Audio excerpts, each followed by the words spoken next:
takut Bapak nanti dibilang kufur nikmat sama Allah. Dan kami juga paham sebagai pengusaha yang sukses, profil Bapak sudah terpampang di berbagai macam media. Kami tahu Bapak punya anak 4, Pak. Kenapa Bapak bilang 1? Kok sampai hati Bapak ini tidak mengakui 3 anak Bapak lainnya? Mendapatkan cercaan pertanyaan wartawan tanpa disadari dia. Ini air mata pengusaha ini mengalir, menetes. Sambil berkaca-kaca mata pengusaha, dia berkata kepada wartawan, "Pak wartawan, mungkin kamu benar. Sebagai pengusaha yang mempunyai aset di mana-mana, secara hitungan harta saya bahkan puluhan miliar rupiah. Tapi buat saya Pak wartawan, harta yang saya baru keluarkan di jalan Allah ini, dia baru 60 juta Pak wartawan. Sementara yang kalian berkata miliar rupiah, itu hanya akan jadi rebutan ahli waris saya saja Pak wartawan. Dan kamu juga tidak salah. Memang saya punya berbagai macam kendaraan, bahkan saya punya pesawat pribadi. Tapi buat saya Pak wartawan, kendaraan yang mampu mengantarkan saya masuk ke dalam Al-Mukhlisin ini, cuma sepeda motor saja. Sementara kendaraan saya yang akan kalian banyak, cuma terparkir saja di pelataran rumah kami. Dan kamu juga benar, memang anak saya 4. Tapi buat saya Pak wartawan, dari 4 anak ini, saya merasa memiliki anak yang menjadi pelanjut cerita penerus sejarah. Anak soleh yang nanti akan mendoakan orang tuanya ketika meninggal dunia. Dia cuma 1 ini. Sementara 3 anak saya lainnya, mereka sudah terlampau sibuk ngurusin perusahaan mereka masing-masing. Jangankan untuk kami sebagai orang tua, bahkan untuk menelpon kami saja harus mengeluarkan berbagai macam alasan bahwa Bapak Ibu, saya minta maaf sebelumnya. Kenapa pagi hari ini di majelis ilmu ini saya buka prolog seperti ini? Karena sekali lagi saya minta maaf. Mungkin saja pengusaha tersebut adalah salah satu dari kita jemaah Al-Mukhlisin ini. Atau tidak menutup kemungkinan rezeki jodoh maut di tangan Allah. Saya khawatir nantinya ternyata salah satu kita jemaah masjid seperti pengusaha tersebut.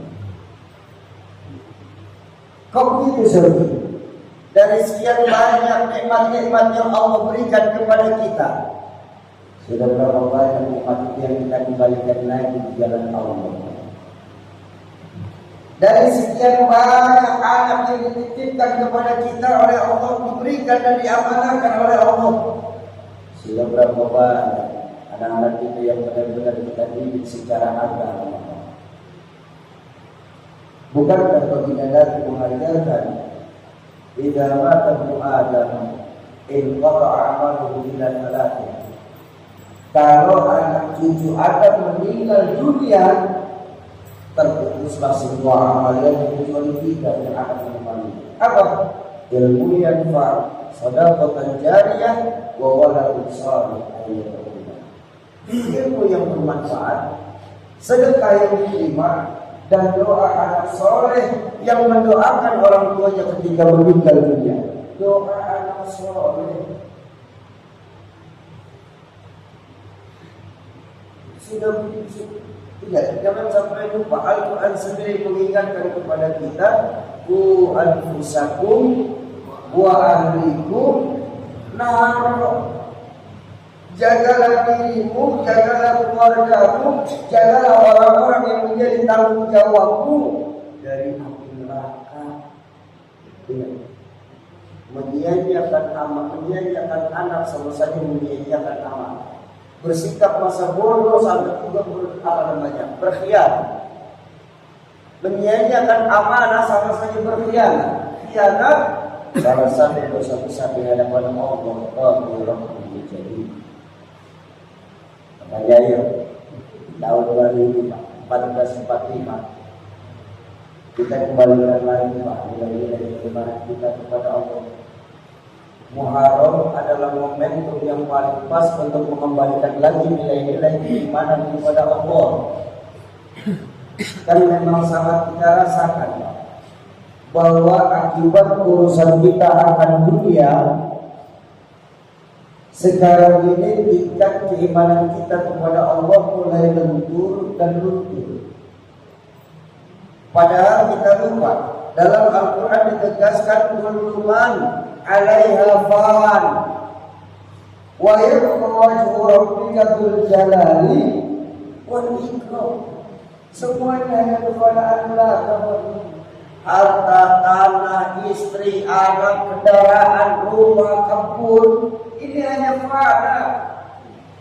Yang abadi nanti cuma Allah. Makanya Bapak Ibu, saya sering berkata dalam pengajian, belakangan ini akibat urusan kita akan dunia yang semakin banyak. Kita belakangan ini lebih percaya angka matematika daripada angka Allah. Akibat urusan kita akan dunia yang semakin banyak, kita sekarang lebih percaya angka matematika daripada angka Allah.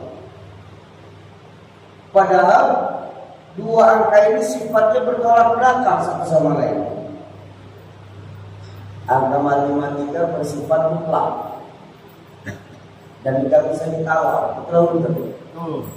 Rumusnya pun minimal 4. Banyak rumus angka matematika Pak diajarkan: penambahan, pengurangan, pembagian, dan pengalihan. 1 tambah 1 2, 1 kali 1 1, 1 bagi 1 1, 1 kurang 1 0. Mutlak, nggak bisa ditawar. Tidak ada 1 kurang 1 setengah dalam matematika. Kok bisa setengah? Karena kenal.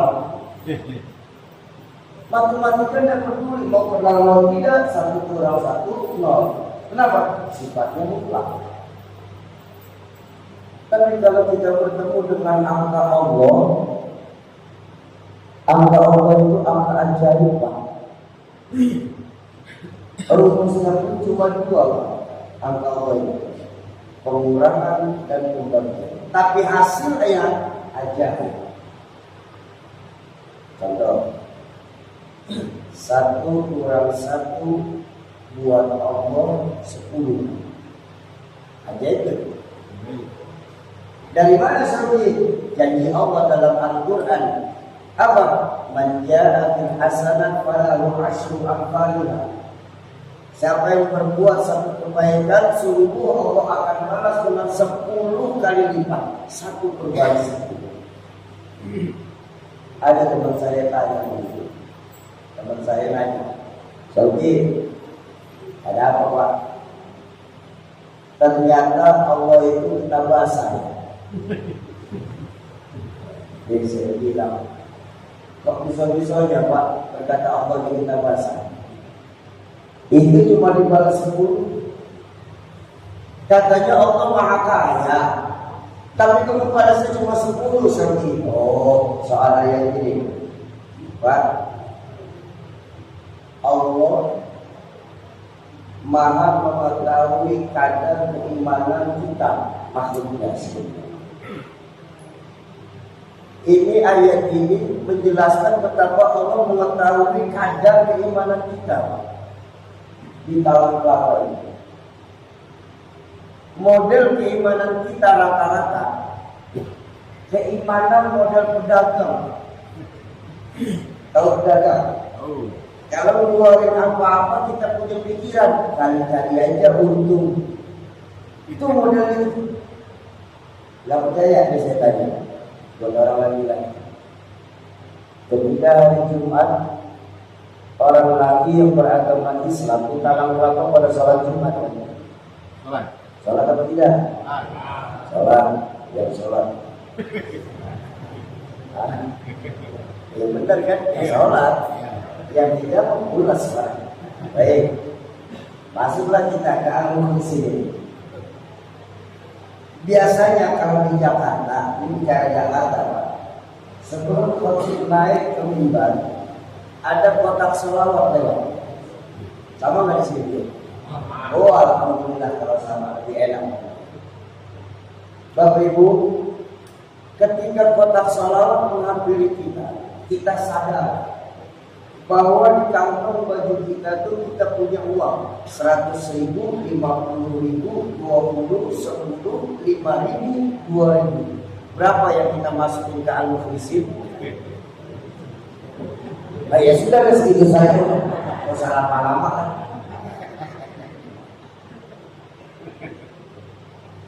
Terbukti, Pak. Makanya Allah cuma balas 10. Pemikiran kita seperti itu, Pak. 2.000 di al-mukhlisin sudah amat sangat besar. Padahal itulah rezeki kita sesungguhnya, Pak. Sedangkan 100.000 yang ada di kantong kita itu rezeki kita, Pak. Itu bisa jadi rezekinya tukang warung, bisa jadi rezekinya orang pom bensin, bisa jadi rezekinya cucu kita. Sedangkan 2.000 inilah harta kita yang sesungguhnya. Pak, Bu. Jadi jangan pernah protes kepada suami kalau sekian hari ngasihnya cuma 20.000. Kenapa? Itu berkah sedekah 2.000 yang kita sedekahkan. Sesuai janji Allah, Pak. Man jaa bil hasanah falahu asyru amsalihha. Orang yang berbuat satu kebaikan, Allah akan membalas dengan 10 kali. Tapi ternyata, Pak, janji Allah tidak cuma sampai di situ, Pak. Ada janji Allah itu 1 bagi 1, 100 itu Allah. Saudi mulai ngaco jawabannya. Tadi yang 10 kami sempat bingung, ini sekarang 100. Dari mana Saudi? Tidak ada dalam Al-Quran, karena ini ada di hadis. Baginda Nabi sendiri yang menegaskan, orang yang melakukan satu kebaikan, Allah akan ganti dengan niat amal 100 kali lipat. Tapi jangan lupa ada angka Allah 1 kurang 1, 700. Wah, ajaib kan doang. Saudi harus dibawa ke rumah sakit ya. Ceramah di al-mukhlisin bukannya benar kepala pembimbing jamaah. Dari mana Saudi bisa 700? Dari Allah dalam surah lain Allah menegaskan, "Matsalul ladzina yunfiquna amwalahum fi sabilillah kamathali habbatin ambatat sab'a sanabil fi kulli sunbulatin mi'atu habbah." Orang yang mengeluarkan harta di jalan Allah, laksana mereka memiliki 1 bibit biji. Yang ketika biji itu ditanam, sungguh Allah jadikan dari biji tersebut menjadi 7 cabang baru. Yang di tiap cabangnya Allah akan gantikan dengan 100 bukit biji baru. Ada lagi teman saya protes. Teman-teman saya alhamdulillah berkah silaturahmi, saya punya berbagai macam kawan. Mulai dari ahli sajadah sampai haram jadah pun ada sih. Benar ini. Alhamdulillah. Nah, satu hari teman saya yang agak-agak miring ini nanya sama saya, "Oke, ada apa? Itu tadi ayat yang kau sebut 700 Allah ganti. Ya.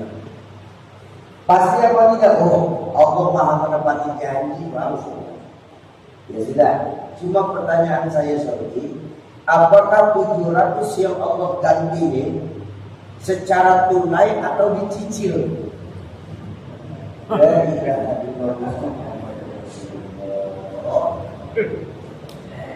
Saya bilang, Bang, Allah itu bukan badan pemerintahan nasional. Jadi Allah akan langsung ganti. Allah akan langsung ganti, Bang. Cuma ada cumanya. Ya maaf nih. Pakai contoh saja biar lebih mudah.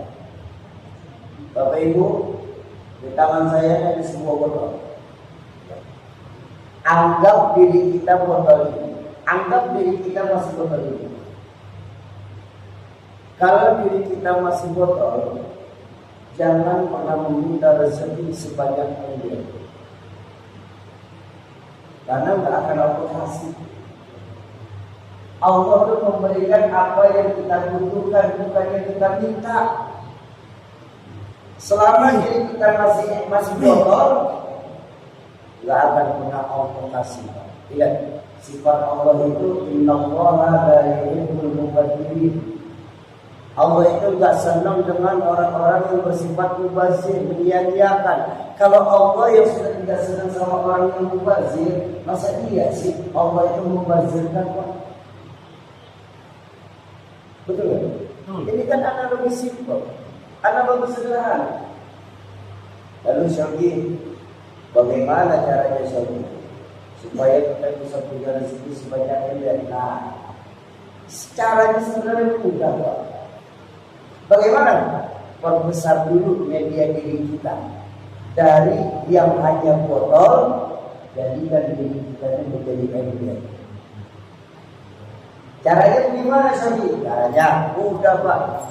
Sedekah yang tadinya cuma 2.000, itu pun hari Jumat saja.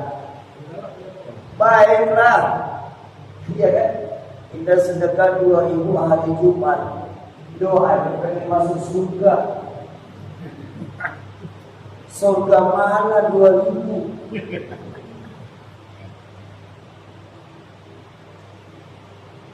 Ya baiklah, kalau memang sedekahnya cuma bisa hari Jumat, ambil keberkahan hari Jumat, tambahin, Pak, 5.000, 10.000, bahkan bisa 100.000. Lalu apa lagi? Baca Qur'annya, Pak. Yang tadinya baca Qur'annya terbatas malam Jumat saja, itu pun cuma surat Yasin lagi yang dibaca. Baiklah, sekali lagi, kalau mau mengambil keberkahan Jumat, tapi setelah Yasin tambahin apa? Al-Kahfi. Sholat yang tadinya masih bolong-bolong, ayo paling tidak sholat bersama-sama dengan imam. Bahkan saya punya guru, seandainya saja selama 40 hari kita sholatnya di belakang imam, mengikuti imam takbiratul ihram, kita takbiratul ihram 40 hari, semua Allah akan berikan kita rezeki luar biasa. Cuma bareng imam artinya apa? Berjamaah. Iya kan? Ini yang kita umat Islam saja, maaf. Umat Islam ini untuk sholat saja ada 3 jenis ya. Ada yang sholatnya tahunan, ada yang sholatnya mingguan, ada yang sholatnya harian, Pak. Yang sholatnya tahunan, Idul Fitri dan Idul Adha, ini aja yang bincang. Yang sholatnya mingguan, Jumat aja, Jumat jangan sampai kelewat. Yang tahunan kadang-kadang masih bolong. Subuh dapat, zawal di jalan, asal kesorean, maku kecapean, bisa kekuresan. Subuh aja ya kenapa? Ada yang begitu. Oh di sini nggak ada, bukan sholat subuh semua sholat. Nah, Bapak Ibu, ketika diri kita sudah jadi ember, jangan minta kita rezeki seember sama Allah. Kenapa? Karena Allah pasti akan kasih kita dengan sendirinya, Pak, rezeki sebanyak ember. Kok begitu? Media diri kita udah siap.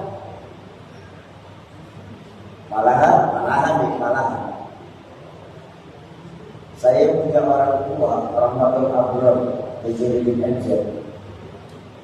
Beliau pernah berkata kepada kami putra-putra beliau, anak ayah nggak boleh jadi ember. Ayah kan menyampaikan kepada jamaah supaya jadi ember. Iya, itu buat jamaah, tapi buat ayah, anak ayah nggak boleh jadi ember. Anak ayah harus jadi power, menara air. Lihat sifat menara air. Menara air itu, Pak, yang menyimpan air bukan untuk dirinya sendiri. Dan lihat menara air. Semakin sering kerannya dibuka, semakin jernih aliran air yang keluar. Betul. Semakin banyak keran yang terpasang, maka semakin cepat pula air akan mengisi di dalam bawah tersebut. Ya. Dan lihat menara air, Pak. Belum airnya habis, sudah diisi dengan air yang baru, Pak. Karena ada otomatisnya. Benar nggak? Artinya apa? Kalau kita masih jadi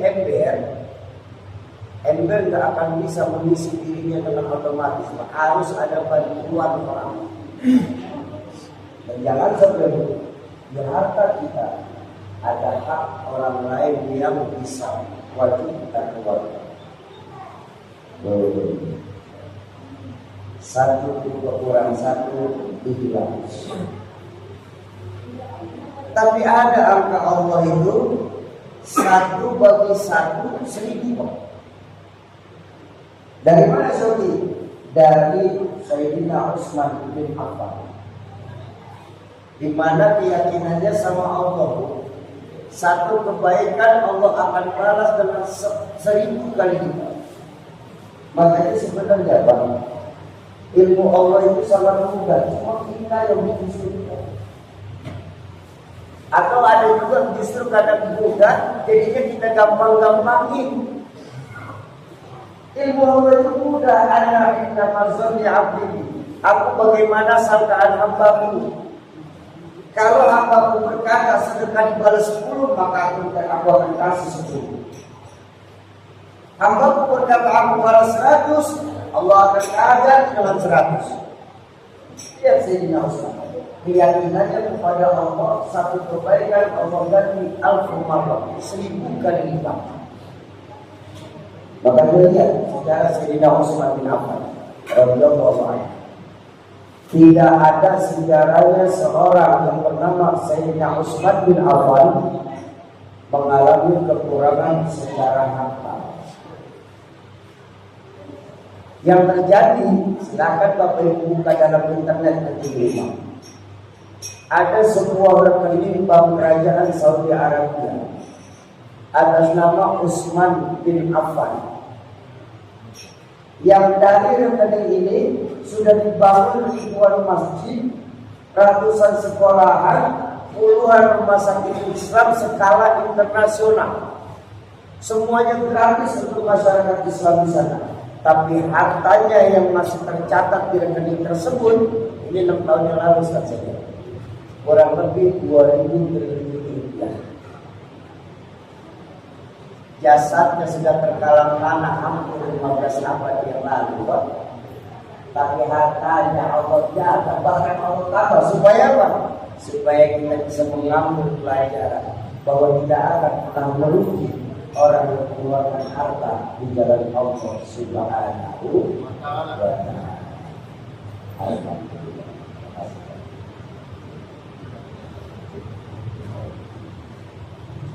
Dalam pakai kue, Pak. Susah maksudnya.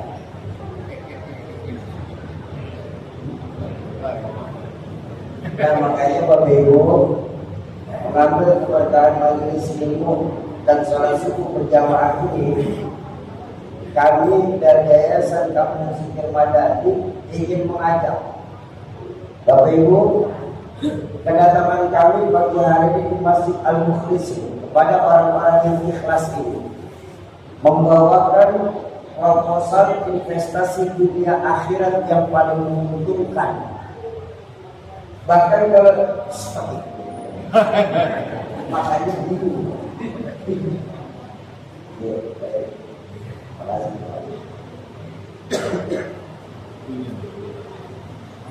Bahkan kalau saya boleh ambil istilah dalam Al-Quran, investasi ini sebagai ijaratan lan tabung, perniagaan yang tidak pernah merugi. Apa itu? Wakaf pondok pesantren. Memang keuntungannya apa? Saya kan pengen tahu, namanya kamu menyerahkan proposal investasi. Saya pengen tahu sendiri apa keuntungan dari investasi ini yang saya bisa dapatkan. Bapak Ibu, saya berani janjikan kepada Bapak Ibu, seluruh amalia para santrinya Bapak Ibu akan berbagian utuh tanpa ada pengurangan pajak sedikit.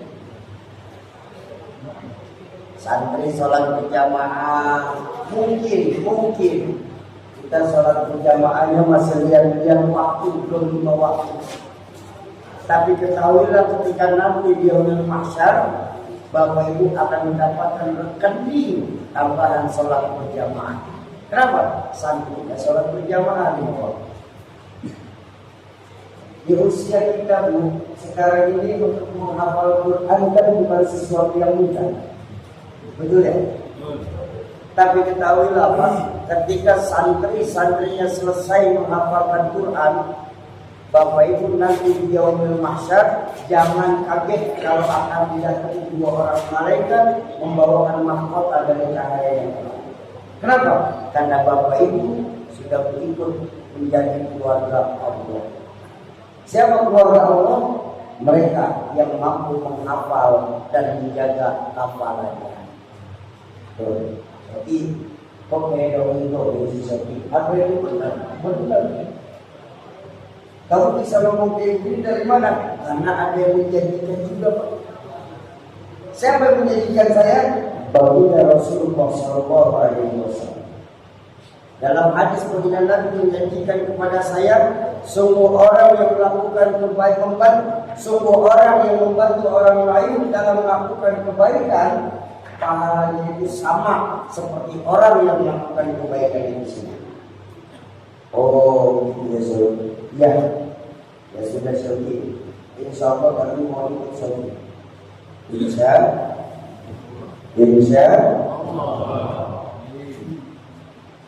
Cuma Syauki, saya ini secara jujur nggak ngerti soal-soal wakaf seperti ini. Sudah ganti nama saja Syauki. Bilang saja sedekah. Itu kan tidak ada bedanya antara sedekah dan wakaf. Betul-betul. Salah Pak. Sangat berbeda. Contoh,